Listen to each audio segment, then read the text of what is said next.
পৃথিবীর শুরু থেকে আজ পর্যন্ত রহস্যময় অনেক আবিষ্কার আমাদের দৃষ্টিগোচর হয়েছে। এমন অনেক আশ্চর্যজনক মানবসৃষ্ট জায়গা রয়েছে যার সৃষ্টির উদ্দেশ্য আমাদের অবাক করে তোলে। কোলা সুপারডিপ বোরহোল তেমনই একটি মানবসৃষ্ট গর্ত, যা পৃথিবীর কৃত্রিম গভীরতম স্থান হিসেবে পরিচিত। পৃথিবীর কেন্দ্র নিয়ে সবার আকর্ষণ রয়েছে। লোহা, সীসা, নিকেল, পারদ ইত্যাদি কঠিন ও ভারী পদার্থ দিয়ে তৈরি পৃথিবীর কেন্দ্র। কিন্তু পৃথিবীর প্রচণ্ড চাপে সেসব পদার্থ গলিত অবস্থায় আছে। এমন কোনো বস্তু বা পদার্থ নেই যেটি পৃথিবীর কেন্দ্রে সচল থাকে। তারপরও পৃথিবীর কেন্দ্রে পৌঁছাতে বিজ্ঞানীরা চালিয়েছেন চেষ্টা, আর তাতেই সৃষ্টি হয়েছে কোলা সুপারডিপ বোরহোল। বিজ্ঞানীরা ভূপৃষ্ঠ থেকে পৃথিবীর কেন্দ্র পর্যন্ত স্থানকে তিনটি ভাগে ভাগ করেন: ভূত্বক, ম্যান্টল ও কেন্দ্রমণ্ডল। ভূত্বকে আমরা সবাই নানা রকম গর্ত করতে পারি, কিন্তু ম্যান্টল পর্যন্ত যাওয়াটা দুঃসাধ্য। পৃথিবীর ব্যাসার্ধ প্রায় ৬৩৭১ থেকে ৬৩৫৭ কিলোমিটার। ভূমির ৪০% ম্যান্টল। ভূত্বক ৫ থেকে ৫০ কিলোমিটার পুরু। এরপর ২৮৯০ কিলোমিটার ম্যান্টল, বাকিটুকু কেন্দ্রমণ্ডল। ম্যান্টলে পৌঁছানোর জন্যই বিজ্ঞানীদের এই দীর্ঘ প্রচেষ্টা। ভূত্বক ভেদ করে যেতে হবে ম্যান্টলে। ভূত্বকের নিচের দিকে তাপমাত্রা এত বেশি যে এখন পর্যন্ত খুঁড়ে ম্যান্টল পর্যন্ত কেউ যেতে পারেনি। সাবেক সোভিয়েত ইউনিয়ন সর্বপ্রথম পৃথিবীর কেন্দ্রে পৌঁছাতে একটি খনন কাজ চালায়। এই খনন কাজটি করা হয়েছিল বর্তমান রাশিয়ার পেচেংস্কি জেলার কোলা উপদ্বীপে। প্রকল্পটির নাম দেওয়া হয়েছিল কোলা সুপারডিপ বোরহোল। পৃথিবীর কেন্দ্র নিয়ে মানুষের এত কৌতূহল কেন? কারণ পৃথিবী সৃষ্টির ইতিহাস আছে এর কেন্দ্রে। বলা হয়ে থাকে পৃথিবীর জন্ম মহাকাশে ছড়ানো ধুলার মেঘ থেকে। নক্ষত্র বিস্ফোরণে ছড়ানো কণা পাওয়া যাবে পৃথিবীর গভীরে। তাই মহাবিশ্ব ও পৃথিবীর ইতিহাস প্রমাণসহ জানার জন্য এরকম গর্ত খোঁড়া গুরুত্বপূর্ণ।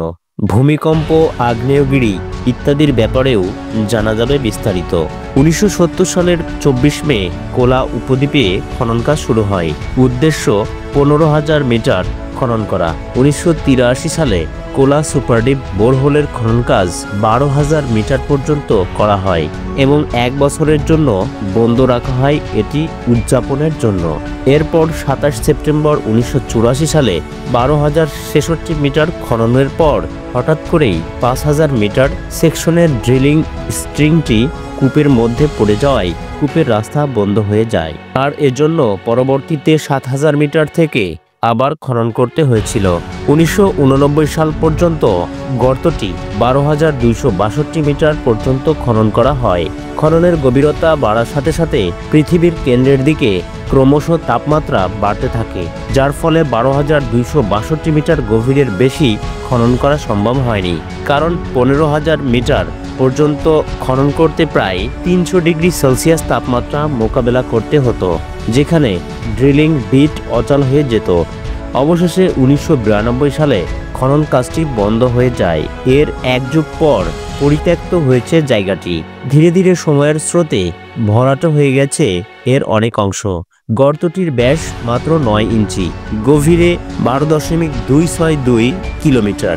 মেশিনের সহায়তায় এই গভীরতায় যেতে মানুষের ২০ বছর লেগেছে। এই খনন কাজে প্রথমে উরালমাস 4E ড্রিলিং রিগ ব্যবহার করা হয়েছিল। তারপর উরালমাস ১৫,০০০ সিরিজের রিগ ব্যবহার করা হয়। ২০০৮ সাল পর্যন্ত গভীরতার পরিমাপে এবং বোরের বিচারে এটিই ছিল মানুষের তৈরি পৃথিবীর সর্ববৃহৎ বোরহোল। কিন্তু ২০০৮ সালে কাতারের আল শাহিন তেলখনির গভীরতা পরিমাপ করা হয় ১২,২৮৯ মিটার এবং পরবর্তীতে এর ৩ বছর পর রাশিয়ার শাখালিন দ্বীপের উপকূলবর্তী শাখালিন আই OP11 এর দৈর্ঘ্য পরিমাপ করা হয় ১২,৩৪৫ মিটার। লক্ষ্যে পৌঁছাতে না পারলেও থেমে নেই বিজ্ঞানীরা। একের পর এক চালিয়ে যাচ্ছেন চেষ্টা এবং গবেষণা। হয়তো একদিন উন্মোচিত হবে পৃথিবীর কেন্দ্রে কি আছে তার রহস্য।